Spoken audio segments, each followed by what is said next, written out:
अंधेरी रात की सच्चाई। मंगलपुर गांव में एक अजीब सी खामोशी पसरी हुई थी। लोग रात के अंधेरे में घर से बाहर निकलने से कतराते थे। गांव के बाहर के जंगल में रात को अजीब अजीब आवाजें आती थीं। कुछ लोग मानते थे कि वहां एक भूतिया घटना होती है, लेकिन कोई भी इसका सामना करने की हिम्मत नहीं करता था। एक दिन एक पुलिस अधिकारी इंस्पेक्टर राघव को इस रहस्यमय स्थिति की जांच करने का आदेश मिला। वो अपने दो सहयोगियों के साथ रात के अंधेरे में जंगल की ओर रवाना हुए। उन्हें गांव वालों से पता चला था कि जंगल में एक पुराना हवेली है, जहां पर कुछ अजीब गतिविधियां देखी गई थीं। राघव और उनकी टीम हवेली के पास पहुंचे। हवेली एक खंडहर की तरह दिख रही थी और उसके आसपास का माहौल काफी डरावना था।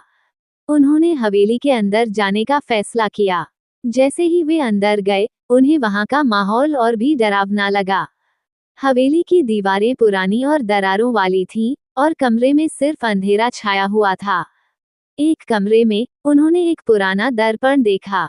दर्पण के सामने एक पुराने आदमी की तस्वीर लगी हुई थी। तभी अचानक कमरे में ठंडक बढ़ गई और हवा की अजीब आवाजें सुनाई देने लगीं। इंस्पेक्टर राघव ने महसूस किया कि कुछ असामान्य हो रहा है। तभी दर्पण में एक छाया नजर आई, जो धीरे धीरे आकार लेने लगी। छाया ने इंस्पेक्टर की ओर देखा और एक डरावनी मुस्कान दी। वहां उन्होंने देखा कि छाया अब एक पूरे व्यक्ति की तरह आकार ले चुकी थी। उसने धीमी आवाज में कहा, तुम्हें यहाँ क्या ढूंढना था? राघव ने हिम्मत दिखाते हुए जवाब दिया, हम तुम्हारी रहस्यमय गतिविधियों की जांच करने आए हैं। भूतिया व्यक्ति ने जवाब दिया, मेरे साथ अन्याय हुआ था। मैं निर्दोष था, लेकिन गांव वालों ने मुझे मार डाला। मेरी आत्मा शांति नहीं पा सकी।